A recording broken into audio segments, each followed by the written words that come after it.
Kabanata 971. Ipinagpatuloy ni Warren ang kanyang lecture tungkol sa iba't ibang pag-iingat na dapat gawin. Ngunit walang sino man. Buong atensyon sa kanya. Pagkatapos ng lahat, hindi ito sa kanila. Unang pagkakataong lumahok sa isang pagsubok. At hindi na sila makapaghintay na makapasok sa sinaunang libingan. Nang sa wakas ay natapos na ang kanyang talumpati. Lumingon si Warren sa kinaroroonan ng pamilya Henkel. At tumingin kay Blake. Dumating na ang oras. Blake, buksan mo ang pinto ng libingan. Opo, Ginoo. Sagot ni Blake habang nagmamadaling pinamunuan ang isang grupo ng mga disipulo ni Henkels. At tumalon sa harap ng mabigat na pintuan ng libingan. Ang pinto ng libingan ay inukit mula sa puting marmol. Nakatayo ng mahigit 10 talampakan ang taas. At, tumitimbang ng mahigit 10,000 libra. Kung isang ordinaryong tao ang madadapa sa pasukan ng libingan, hindi nila gagawin. Isipin ang tungkol sa pagbukas ng pinto. Lalong hindi pumasok. Ang puntod. Sa sumunod na segundo, kumuha si Blake ng isang mangkok ng red beans at ikinalat ito sa harapan ng pinto habang nakatayo ang mga disipulo ng Henkels. Sa magkabilang gilid na may nakasinding puting kandila sa kanilang mga kamay. Nagpatuloy si Blake sa pagbigkas ng isang inkantasyon. At hindi nagtagal, hinukay ang pulang sitaw, lupa at nagsimulang umusbong. Nakatitig sa kanya ang lahat. Hindi gustong makaligtaan ang anumang detalye ng kapanapanabik. Pag-unlad, hindi nagtagal. Lumitaw ang isang patch ng red bean sprout sa harap ng pinto ng libingan. Blake, hinawakan silang lahat sa isang kamay. Pinasok sa kanya, bibig, at nagsimulang ngumunguya. Kasabay nito, ang kanyang mga kamay ay nagsimulang lumiwanag. Na lumiliwanag bawat segundo hanggang sila ay kahawig ng isang pares ng mga headlamp ng kotse. Buksan. Bulong ni Blake habang pinagdikit niya ang kanyang mga kamao at pinakawalan ang isang napakalaking puwersa sa pintuan ng libingan. Ang lahat, ang mabigat na pinto ng libingan ay lumipat hanggang sa nagkaroon ng puwang. Patuloy na lumaki. Ang mga pagsabog ng negatibong enerhiya ay agad na lumabas, na nagresulta sa isang marahas ng temperatura. Ang ilan sa mga apoy ng kandila ay nagsimulang kumurap, at nang bumukas ang pinto ng libingan, mas malawak at mas malawak. Isang ulap ng itim na ambon ay bumulwak. Labas, namatay ang lahat ng kandila sa isang kisap mata. Pinalamig ang lahat hanggang sa buto. Sumimangot si Blake bago dumura sa itim na ambon ang kanyang ngumunguya na pulang bean sprouts. Na nagiging dahilan upang ito ay magkalat at lumutang. Noon, ganap na bumukas ang pinto ng libingan. Ngunit ang loob ay kasing itim ng karbon. Gordon. Nabuksan ang pinto ng libingan. Ulat ni Blake. Pagkatapos humakbang pasulong upang mag-inspeksyon. Nagbigay ng kontentong tango si Warren. Ang Henkel. Maganda ang nagawa ng pamilya sa pagkakataong ito. Blake. Ang mga mandirigma. Hindi malilimutan ng Alliance ang iyong mga kontribusyon. Karangalan namin na matulungan ang Warriors Alliance. Mabilis na sagot ni Blake. Na kayo ko gaya ng ginawa niya. Sumunod kayo sa akin sa libingan. Lahat. At mag-ingat ka. Utos ni Warren. Lumingon kay Blake. Idinagdag niya. Manatiling malapit sa akin. Blake. Kung may nararamdaman kang mali, bigyan mo ako ng ulo. Kahit na si Warren ay isang top-level martial arts grandmaster. Alam niya ang squat, tungkol sa mga libingan at mga bitag. Sa kabaligtaran, si Blake ay isang dalubhasa. Kaya alam ni Warren na magiging masinop na makuha ang dating sa kanya. Gilid. Huwag kang mag-alala, Mr. Gordon. Na-explore ko ang halos 100 libingan at nakakuha ako. Maraming karanasan. Lahat ay magiging maayos. Blake. Sabi. Oo. Ito na. Oras na para tayong mga Henkels na sumikat. Batay sa kapangyarihan lamang. Ang mga Henkels ay maaari lamang ituring na isang pangatlong antas na pamilya sa mundo ng martial arts. Gayunpaman, kapag ito dumating sa kuweba at libingan explorations, walang sino man ang maaaring tanggihan na sila ay may sa halip kahangahangang reputasyon sa Jadeboro. Nang magsimulang magsiksikan ang lahat sa libingan, Nilinggan ni Theodore si Jared. Ginoo, Chance, hanggang dito na lang ako. Mangyaring maging. Mag-ingat kapag nasa sinaunang libingan ka na. Sa kasamaang palad, dahil wala si Theodore sa listahan ng mga kalahok para sa pagsubok. Siya ay hindi pinayagang tumuntong sa libingan. Huwag kang mag-alala, General Jackson. Mag-iingat ako, sagot ni Jared. Tumango siya, ulo, nang walang pag-aalinlangan. Nagmarcha siya sa sinaunang libingan kasama si Colin. Nang makapasok na sila sa loob, agad silang nakaramdam ng pagka-suffocate at claustrophobic. Upang, ang masama pa, ang mahabang lagusan sa harap. Sila ay parang isang malalim at madilim na kalaliman. Si Blake, na nangunguna, ay mabilis na nag-utos sa mga alagad ng Henkels na sindihan ang kanilang nakahandang-handa. Mga sulo, gayunpaman, nang magsisindi na siya ng kanyang sulo, nagsimulang mag-alab ang mga kandila sa magkabilang gilid ng lagusan. Ang buong lagusan ay agad na natabunan ng liwanag. Ngunit ang biglaang paglitaw ng dalawang hanay ng pulang haligi, ginawa ng mga kandila ang lahat. Parang mas kakaiba. Naturally, nagulat ang ilang tao. Hindi na kailangang magpanik.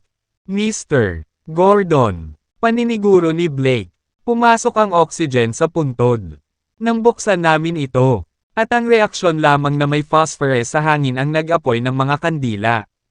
Tumango si Warren at lumingon sa grupo ng mga tao sa likod niya. Huwag magpanik, lahat, subukang makipagsabayan. May mga bitag ng kamatayan. Kahit saan. Kaya mangyaring mag-ingat sa iyong sarili. Pagkasabi noon ay nagpatuloy si Warren sa pagpasok sa puntod kasama si Blake. Ngayong nagkaroon ng liwanag. Ang tunnel. Kaya nilang lahat, sa wakas ay tumaas ang bilis. Mahigit 10 minuto na ang lumipas. Ngunit patuloy pa rin sa paglalakad ang grupo sa tila walang katapusan. Lagusan. Dahil wala pa, anumang senyales ng panganib sa loob ng mahabang panahon. Unti-unting natahimik ang lahat at nagsimulang makipag-chat. Sa kanilang mga sarili, nasa likod ng grupo sina Jared at Colin. Ngunit ang nakakagulat, ang ekspresyon ni Jared ay malungkot at hindi sa lahat relaxed tulad ng iba. Tiyak na napakalaki ng sinaunang libingan na ito. Jared, ang dami na naming nilakad pero hindi pa rin kami nakakarating ng libingan. Colin, puna. Napakunot ang noo ni Jared at nag-isip sandali. May posibilidad na hindi ito isang sinaunang libingan. Hindi. Gulat na bulalas ni Colin.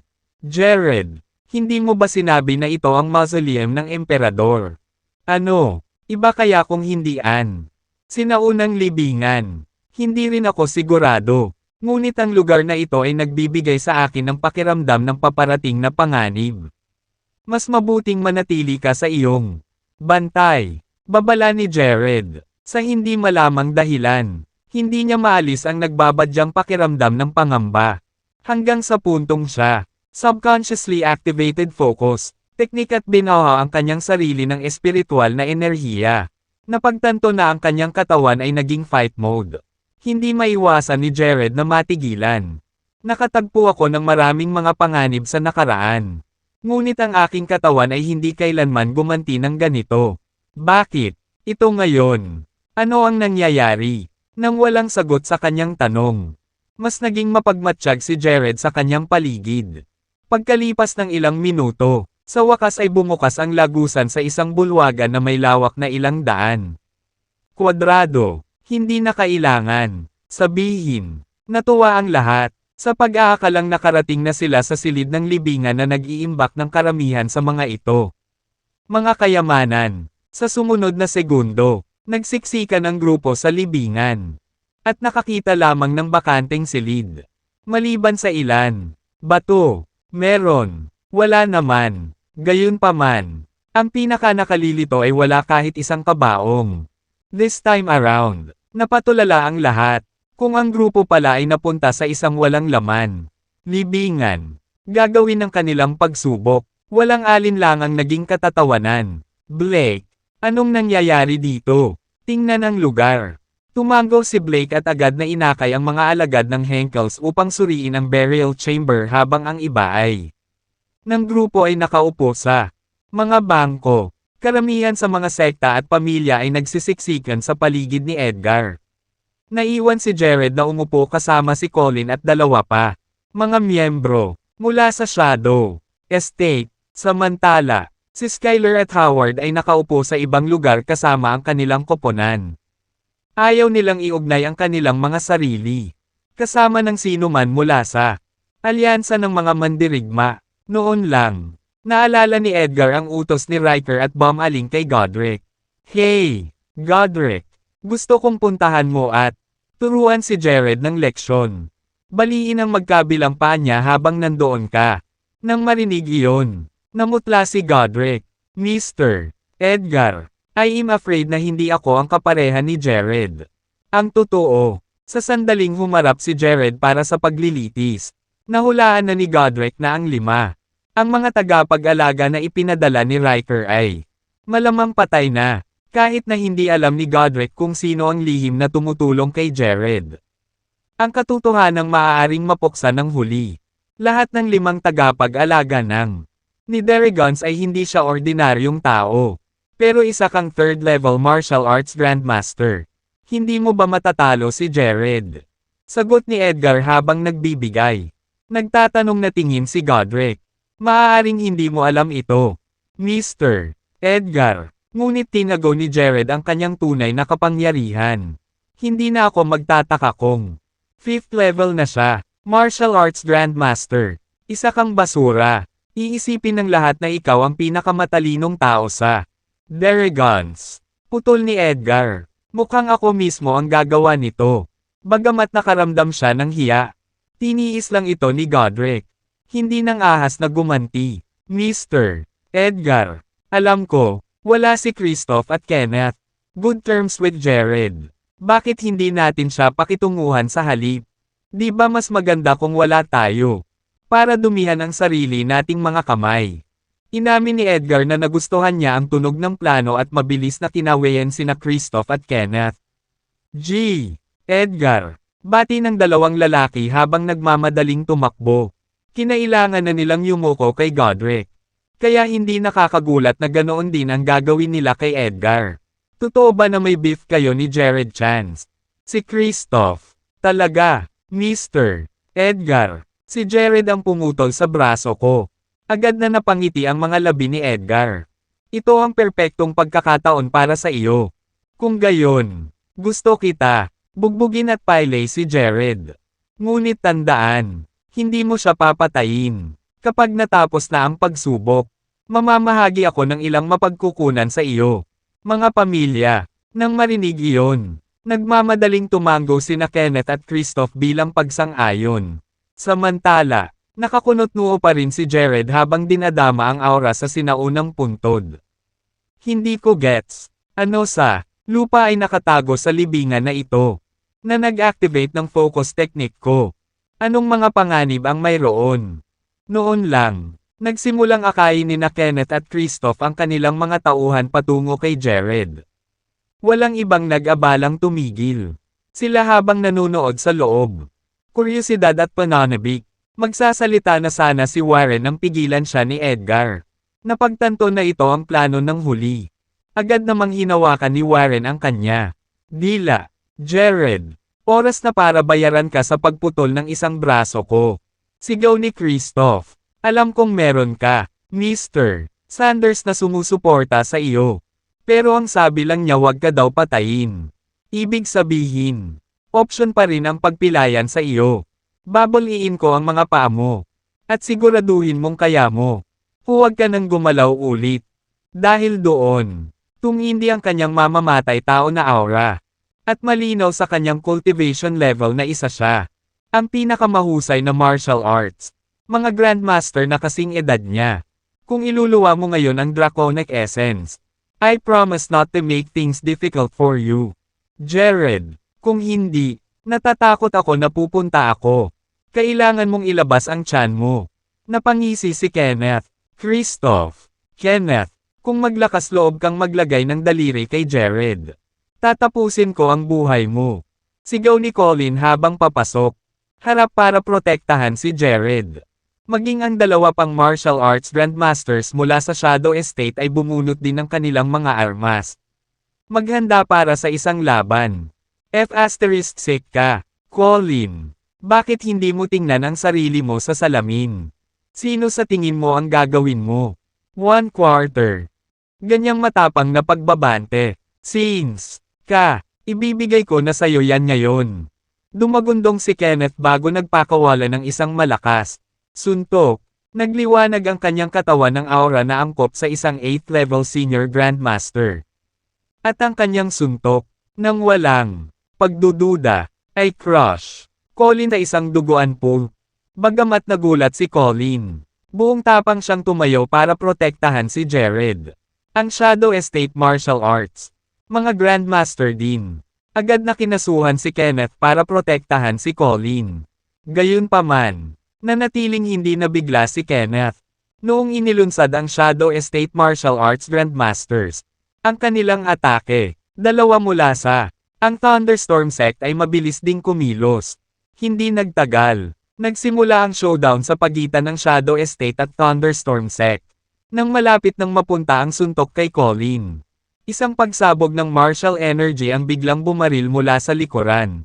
Sa susunod na segundo, humarap si Jared sa harapan ni Kenneth.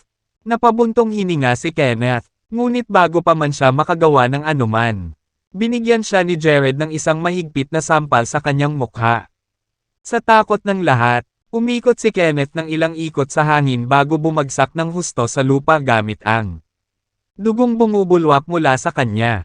Bibig, hahayaan kitang mabuhay ng kaunti pa. Ngunit sa halip ay kumakatok ka sa pintuan ng kamatayan. With that, inangat ni Jared ang paa niya at tinapakan iyon sa ulo ni Kenneth. Bago pa makasigaw si Kenneth, dinurog ng paa ni Jared ang ulo niya at tumalsik ang utak.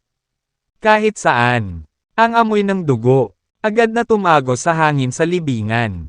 Ginoo, Cheryl. Ang dalawang martial arts grandmasters mula sa Thunderstorm Sect ay sumugod kay Jared nang masaksihan kung ano nangyari. Nilock ang kanilang nagngangalit na aura sa kanya. Gayunpaman, iniangat lamang ni Jared ang kanyang ulo at sinulyapan sila ng masama. Naikuyom niya ang kanyang mga kamao. At nagsimula ang mahinang gininto ang kinang. Form sa itaas ng kanyang mga kamay. Mamatay. Nagbitak ang matigas na iolite na sahig sa ilalim ng kanyang mga paa habang nakatayo siya sa kinaroroonan niya. Pagkatapos, tumalon siya sa hangin at iniunat ang dalawang kamao. Umaakyat patungo sa dalawang martial arts grandmasters mula sa Thunderstorm Sect. Isang malakas na kalabog ang umalangaw-ngaw. At dalawang sinag ng gintong liwanag ang kumislap sa hangin habang ang mga kamao ni Jared ay bumanggasa.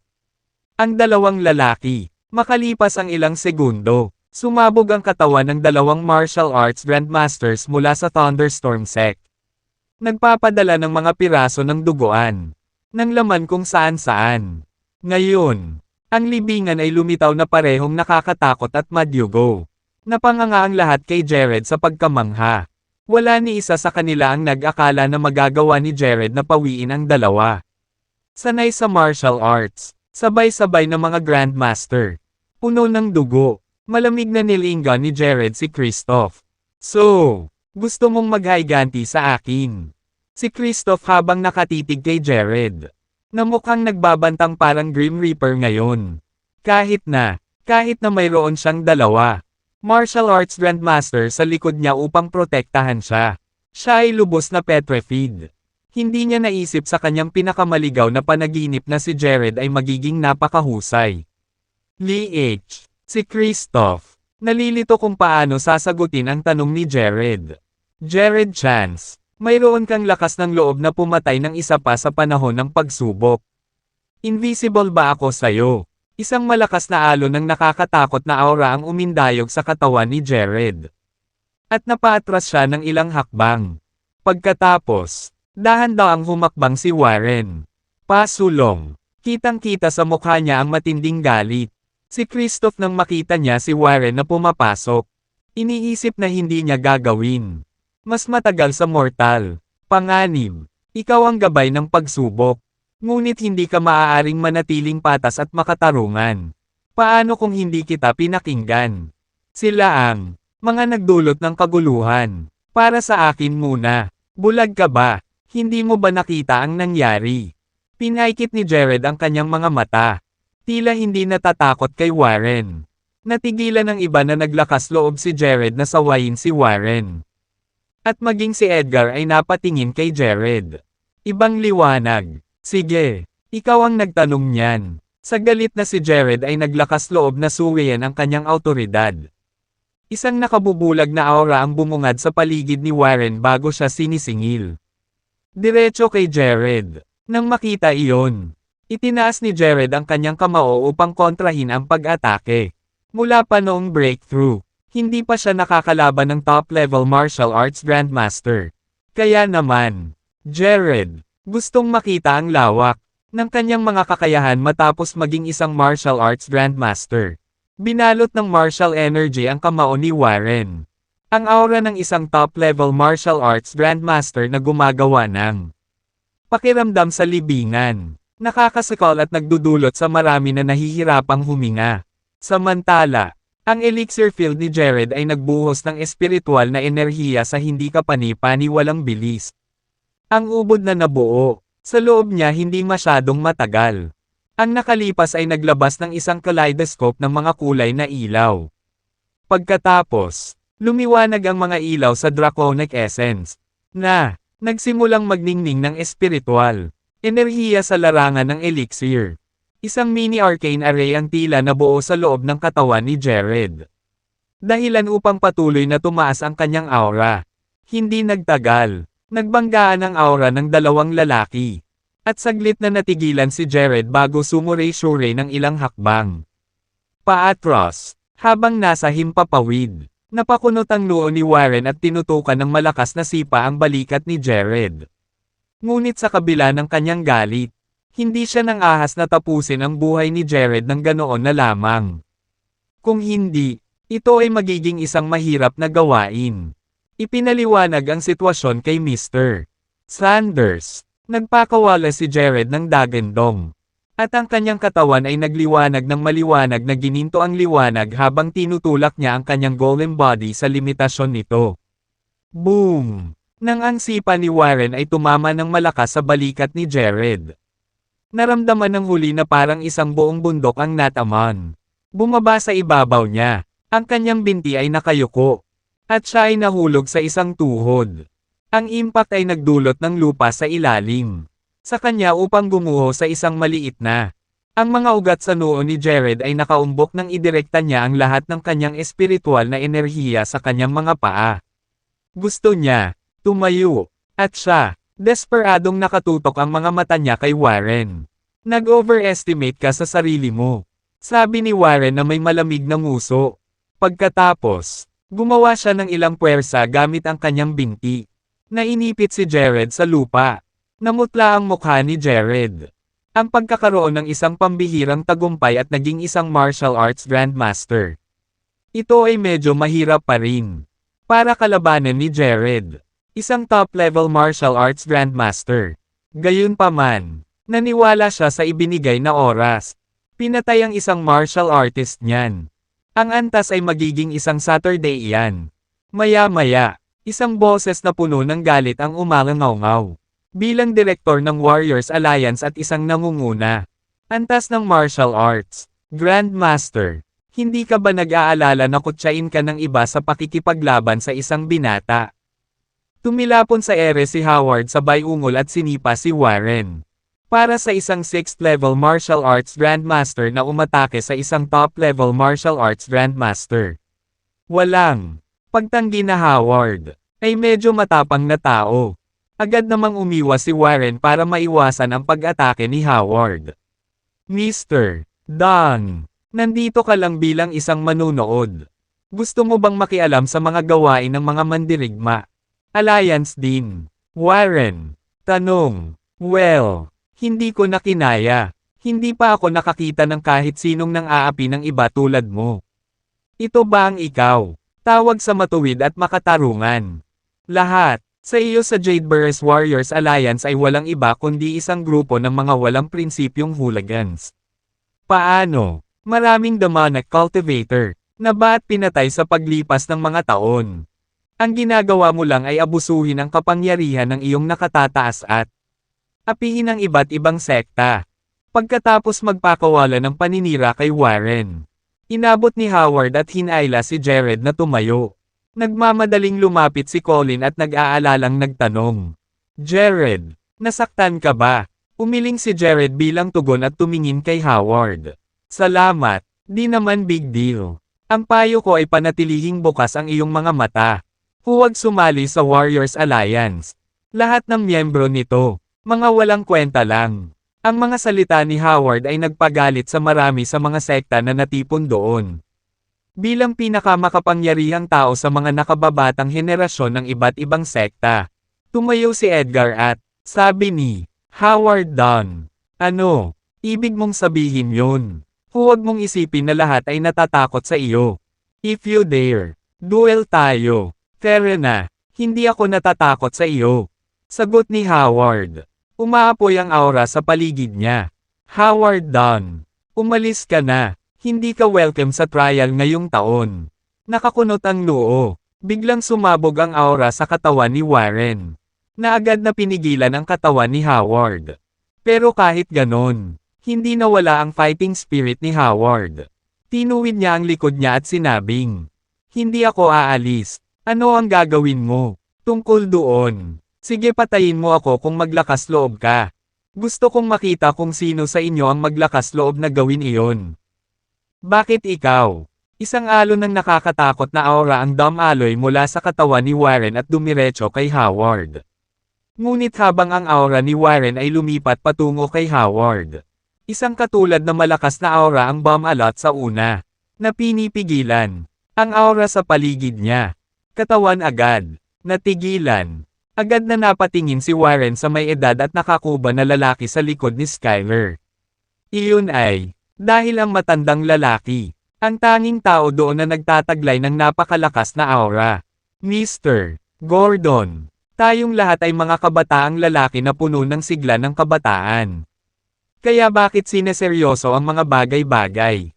Bilang ang direktor ng Jadeburst Warriors Alliance, kahit na manalo ka, walang kaluwalhatian sa pagkatalo ng isang lalaki sa kanyang unang bahagi ng 20s. Sa halip, kung lumalabas ang salita tungkol sa kung ano nangyari, malamang tawanan ka. "I think it's better to forget about it." Nakangiting payo ni Skyler, habang naglalakad papunta sa Warren. Pakiramdam ni Warren ay naipit sa pagitan ng isang bato at isang matigas na lugar. Kung nakatayo lang siya at walang ginawa pagkatapos makuha, ininsulto ni Howard ito, masisira ang kanyang awtoridad. Pero ngayong namagitan na si Skyler, parang binigyan niya si Warren ng A. Daan palabas, inalis ang kanyang aura. Sumagot si Warren, "Dahil iyon ang payo mo, Mr. Norton, hindi ako pipili ng away sa ang mga batang iyon." Kung gayon, mukhang marami pa siyang gustong sabihin. Ngunit lumapit si Skyler at pinutol siya. Sinabing, "Howard, ito ay mas mabuting huminto habang ikaw ay sa unahan." Matapos mag-isip ng ilang sandali, tumahimik si Howard. Sandaling tahimik ang libingan dahil walang nagsasalita. At naging tense ang kapaligiran. Pinagsama sa ang amoy ng dugo. Noon, sapat na para mawala sa isip ang isa.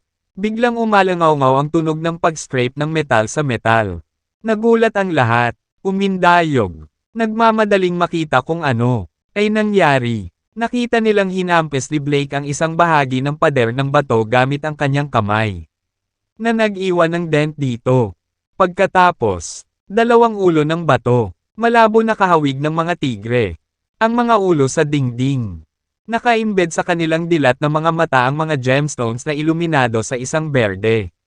Kumikinang, nagbibigay ng bato. Ulo ng isang lubos na nakakatakot na anyo.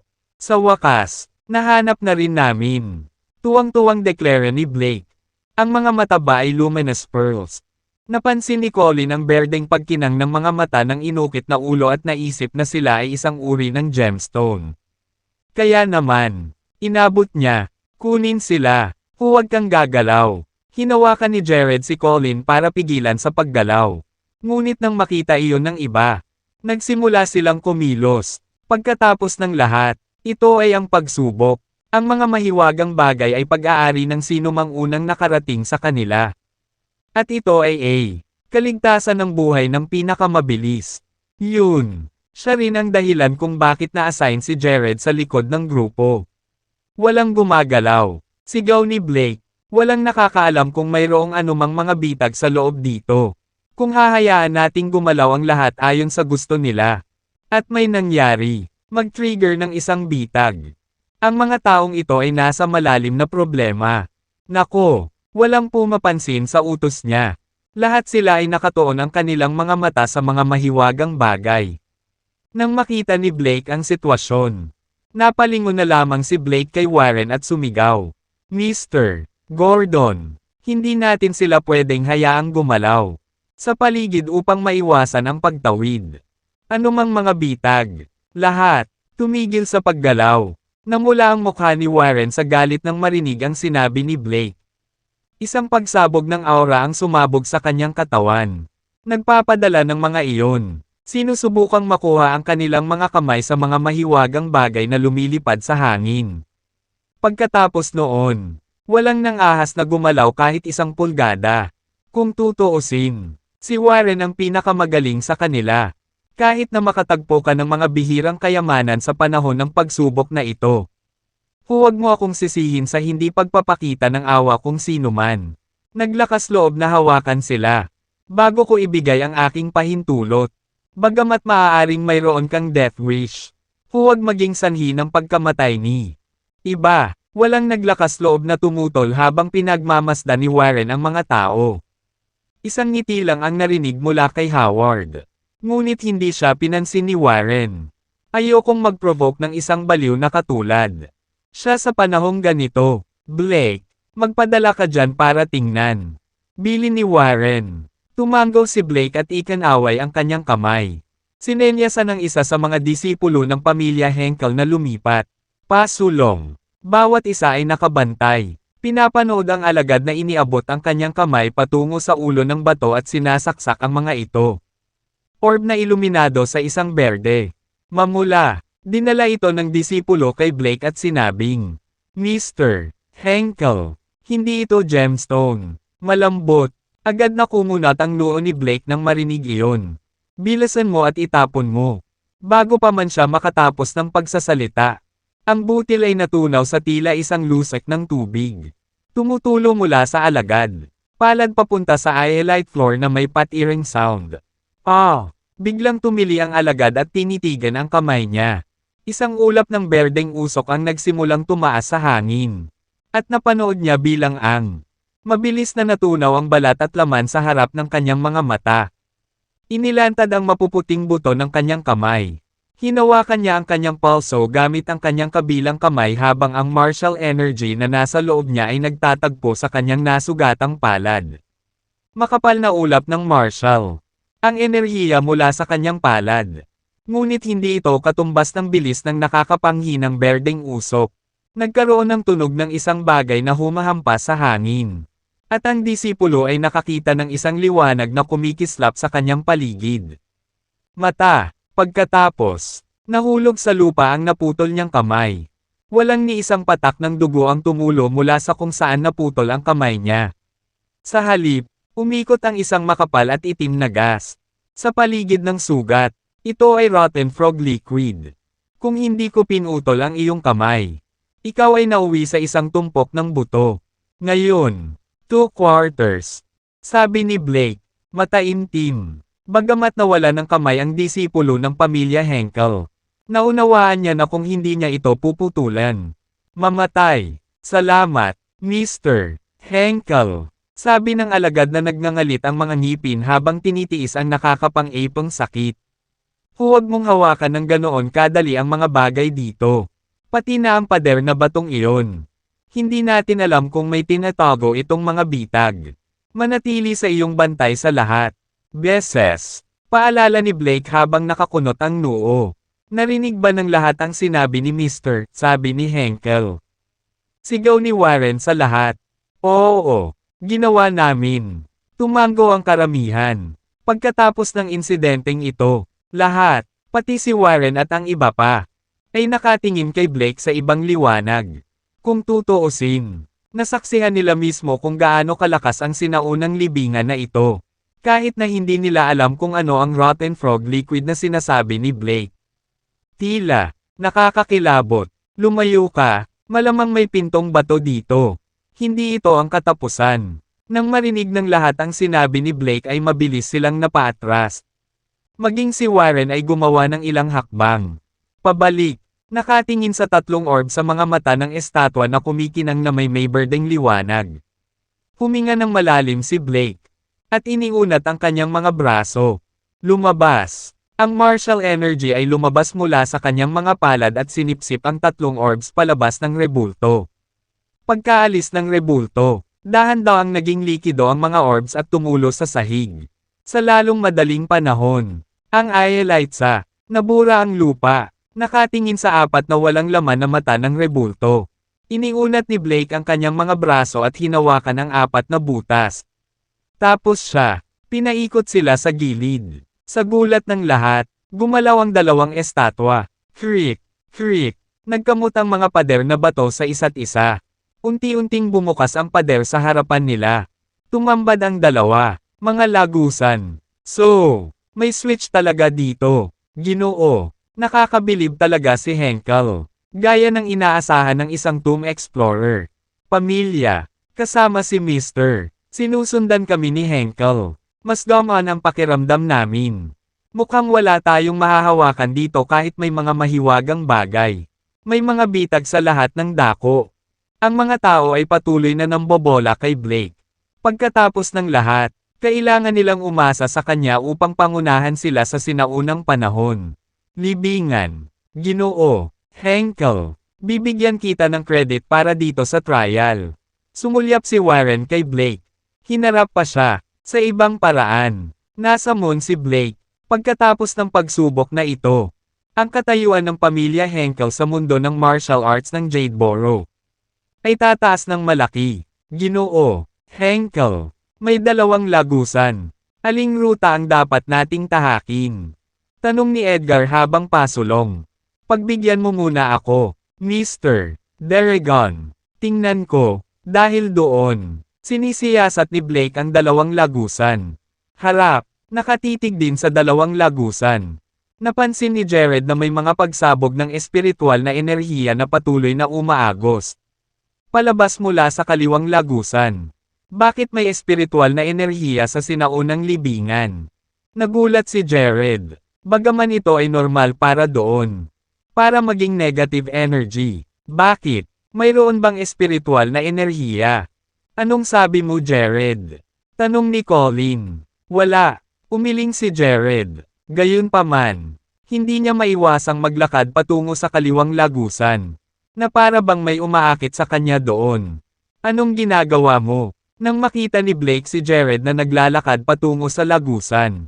Mariin siyang sinigawan. Naiinis na siya kay Jared. Kung hindi dahil sa kanya. Ang sinaunang puntod ay ang Henkel na. Ng pamilya. Gayunpaman, dahil kay Jared, ang sinaunang libingan ay kinuha na ngayon. Anong ginagawa mo, Jared? Hindi mo ba narinig ang sinabi ko? Malamig na tanong ni Warren nang makita niya. Naglalakad si Jared papunta sa lagusan na nag-iisa. Sa tingin ko ay may kung ano sa tunnel na ito. Sagot ni Jared. Hindi sa iyo ang maghusga kung mayroong isang bagay sa loob. Lumayo ka. Malakas na saway ni Warren. Nang marinig iyon ni Jared, tahimik siyang umatras. Aware naman siya na wala pa rin siyang laban kay Warren kaya kinailangan niyang pigilan ang sarili. Bumalik pansamantala. Sa kabilang banda, binaril ni Blake si Jared ng masamang tingin at sinabing, Mr. Gordon, itong dalawang lagusan ay magkapareho, ngunit ayon sa aking taon ng karanasan, sa palagay ko dapat nating tahakin ang tamang lagusan. Okay, susundin namin ang iyong payo at magpatuloy ng tama. Tumango si Warren. Dahil si Blake lang ang pamilyar sa mga sinaunang puntod. Tanging siya lang ang naririnig nila. Nang makita ni Jared na si Warren at ang iba ay papasok sa kanang lagusan. Humakbang siya patungo sa kaliwa. Tunnel ng direkta. Papasok na ako. Ang kaliwang lagusan. Pwede kayong pumunta sa kanan. Nang makitang masuwayan si Jared. Papagalitin na sana ni Warren si Jared. Pero bago pa niya magawa, tumigil na si Blake. Siya, Mr. Gordon. Ako. Parintiyak kung aling lagusan ang patungo sa silid. Dahil gusto ni Jared na pumasok sa kaliwang lagusan. Hayaan mo na lang. Gawin niya. Pagkatapos ng lahat, gagawin namin. Kailangang galugarin ang parehong tunnel sa kalaunan. G. Gordon. Sasama ako kay Jared. Wika ni Edgar. Nagboluntaryo si Edgar na sundan si Jared dahil gusto niya ng pagkakataon na pilayin ang huli. Tsaka siya. Naisip na kung ang kaliwa. Tunnel na humahantong diretso sa silid. Maaaring siya ang unang kumuha ng kanyang mga kamay sa mga mahiwagang bagay. Dahil sa tamang lagusan ang pupuntahan ni Warren. Hindi na kailangang mag-alala ni Edgar na ang ibang mga pamilya ay pupunta. Agawin ang mga mahiwagang bagay. Malayo ang sinaunang libingan. Sige, mag-ingat ka. Hindi naman mas mahina si Jared sa iyo. Paalala ni Warren kay Edgar. Huwag kang mag-alala, maliban kay Godric. Mayroon pa akong dalawang subordinate mula sa mga Derigons na nagpoprotekta sa akin. Jared, hindi magiging tugma para sa atin. Kahit na pinatay ni Jared ang dalawang martial arts grandmasters mula sa Thunderstorm sect na may isang solong. Blow. Hindi nag-alala si Edgar. Dahil isa siyang 7th level martial arts grandmaster. Kaya niyang patayin ang dalawang martial arts na iyon. Mga grandmaster mula sa, madali rin ang Thunderstorm sect. Higit pa rito, mayroon siyang Godric at dalawang 5th level martial arts grandmasters mula sa Derigons. Pinoprotektahan siya. Kung ito ay 4, laban sa isa, hindi sila matatalo ni Jared. Ginoo, Derigon, pwede ba akong sumama sayo? Mabilis na tanong ni Kristoff. Alam na alam niya kung bakit gustong sundan ni Edgar si Jared. Kaya gusto rin niyang sumama.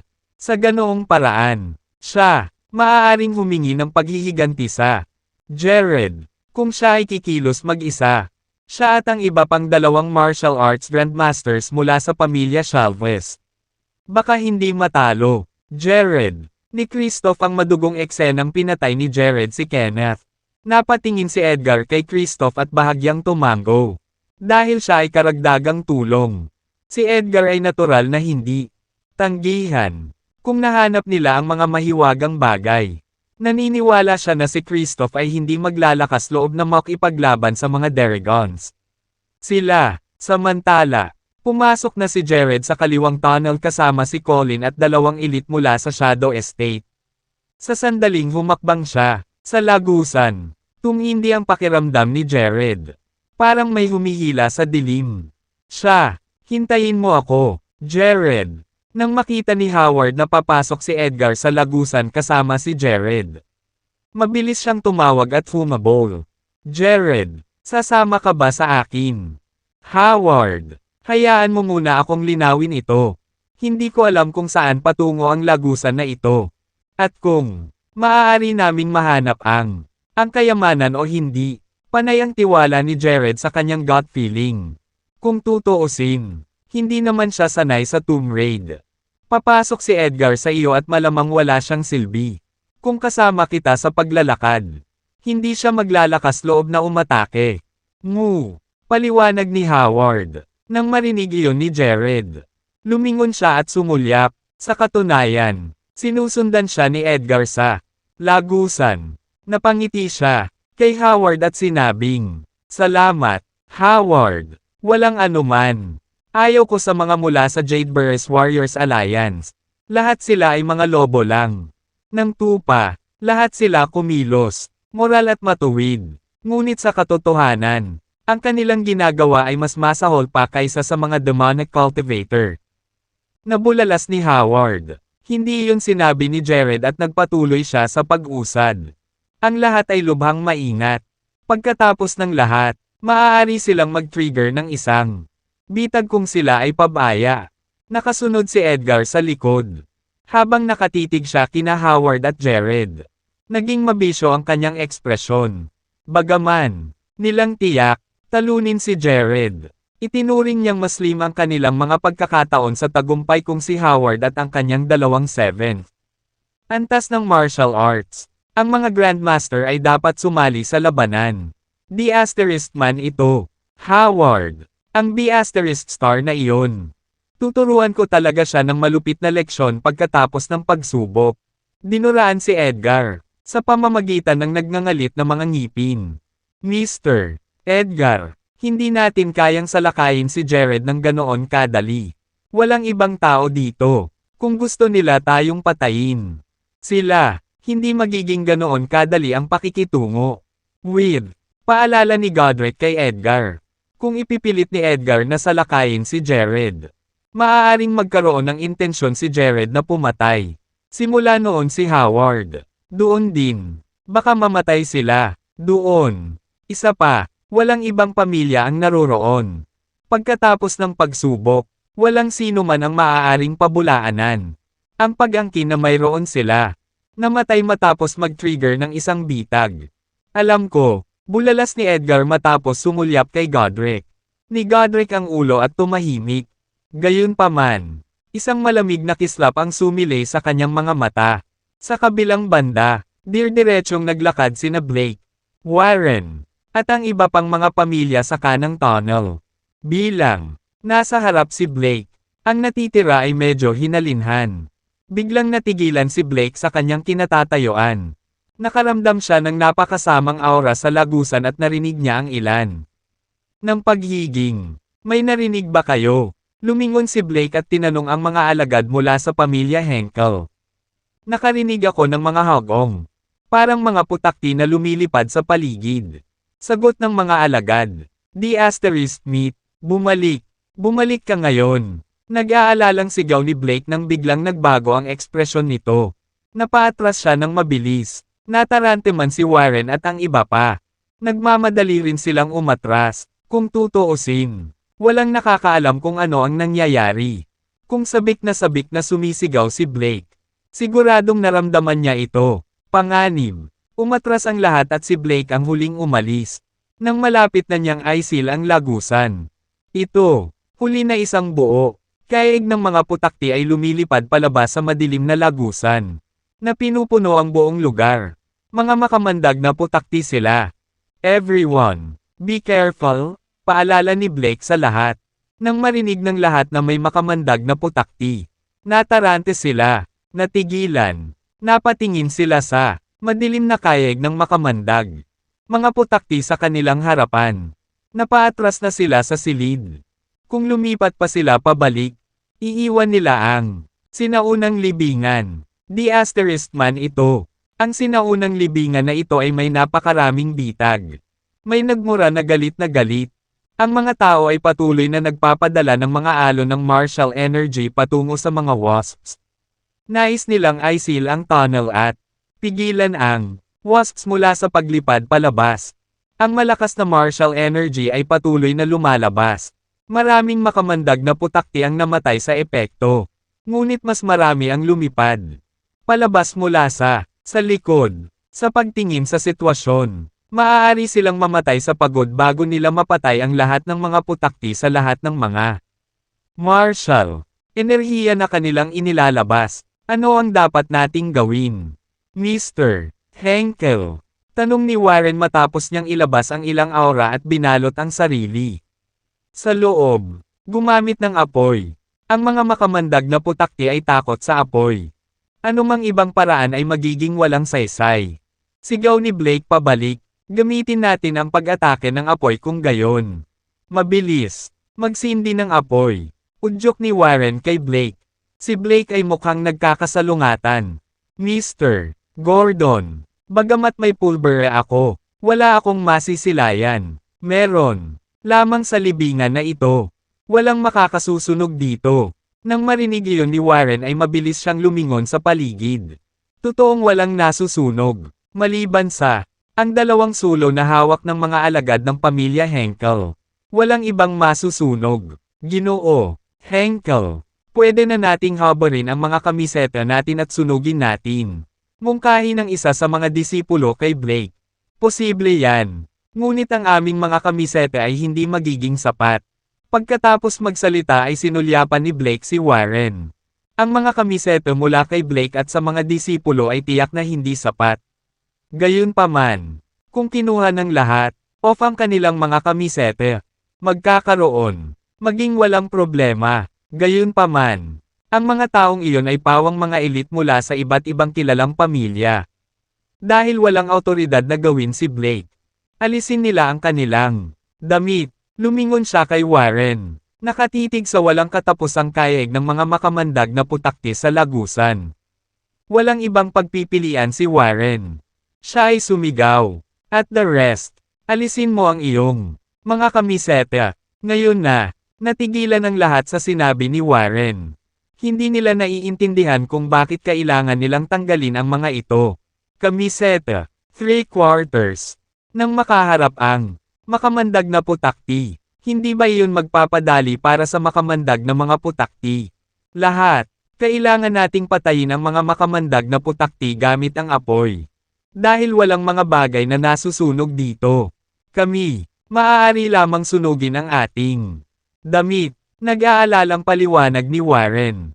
Nang marinig iyon ng lahat, wala silang ibang nagawa kundi ang maghubad ng kanilang kamiseta. Hindi nagtagal. Isang tumpok ng mga damit ang naiwan sa bakana ng lagusan. Nagkalat si Blake ng pulbere dito at na may malakas na bomb. Ang mga damit, dahil dito, hindi na makakalipad palabas ang mga makamandag na putakti. Ang ilan ay patuloy na nagsisikap na lumipad sa apoy. Ngunit lahat sila ay nasunog sa kamatayan. Kumuha si Blake ng ilan pang damit. Sinindihan ito at itinapon sa lagusan. May itinapon din siya. Pulbere sa pati na rin. Pagkatapos, itinulak niya ang palad niya pasulong. Isang sabog ng martial energy ang lumabas mula sa kanyang palad, na lumikha ng malakas na bagzo ng hangin. Ang mga damit, nasunog pa dahil sa martial energy. Ang mga makamandag na putakti ay nagsimulang bumagsak sa lupa. Lumingon sila at nagsimulang umatras. Umaasa, umiwas sa apoy. Tara na, sigaw ni Blake bago sumugod. Habang tumatakbo siya, naghagis siya ng ilang nasusunog na damit para patayin ang mga makamandag na putakti sa lagusan. Hindi nagtagal, nagkalat ang sahig ng lagusan ng mga bangkay ng makamandag na putakti. Nang umapak ang lahat, ang mga bangkay, naramdaman nila, para silang nakatapak sa isang makapal na layer ng nyebe. Sa oras na masunog ang huling kamiseta, napatay na ang lahat ng makamandag na putakti. Kung titingnan kung gaano kagulo ang hitsura ng mga miyembro ng iba pang kilalang pamilya, nadama nila na wala silang magawa. Gaano man sila kalakas, hindi nila mailabas ang kanilang buong lakas sa sinaunang libingan. Lahat, ang martial arts, napilitan ng mga grandmaster sa ganitong kalunos-lunos na kalagayan sa pamamagitan lamang ng isang pulutong ng mga makamandag na putakti. Samantala, medyo matagal nang naglakad si Jared at ang iba pa. Nararamdaman niya na papalapit na ang aura. Sila, gayunpaman, nang siya ay sumulong pa. Isang malakas na hangarin sa pagpatay ang bomb alot sa kanya. Bago pa siya makapag-react, pinaalis na siya. Boom! Malakas na bumagsak ang katawan ni Jared sa mga dingding ng Michu.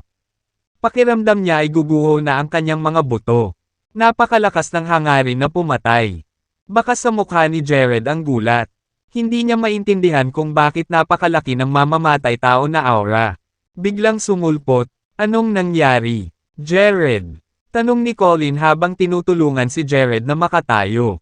Jared! Anong nangyayari?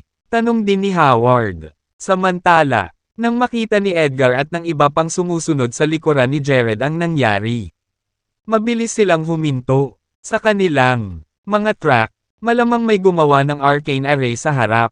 Hindi natin ito malalampasan. Mataimtim na paliwanag ni Jared. Sinulyapan ni Howard ang lagusan. Ngunit wala siyang maramdaman. Sa kanyang mga mata, ang lagusan sa unahan ay ganap, walang laman. Pero wala doon. Kasabay nito, naglakad pasulong si Howard. Howard, mag-ingat ka. Sa sandaling magsalita si Jared. Ang katawan ni Howard ay pinaalis ng napakalakas na puwersa. Mabilis na hinawakan ni Jared ang kanyang siko. Tinulungan siyang mahanap ang kanyang balanse. Tumutulo na ang dugo sa gilid ng labi ni Howard nang bumalik siya sa katinoan.